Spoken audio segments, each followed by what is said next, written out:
कोई कहै छै पागल कोई कहै छै घर से भागल। दुख हमर दोसर समझतै कि जब छियै नसीब के मारल।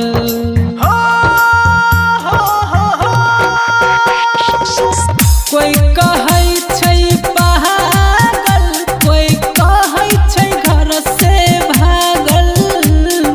दुख हमर दोसर समझतै कि जब छियै नसीब के मारल। अपना बना के बेवफा सनम सपना गेलै बना के। अपना बना के बेवफा सनम सपना गेलै बना के। बदनाम भेलो हम त दारू से दिल लगा के।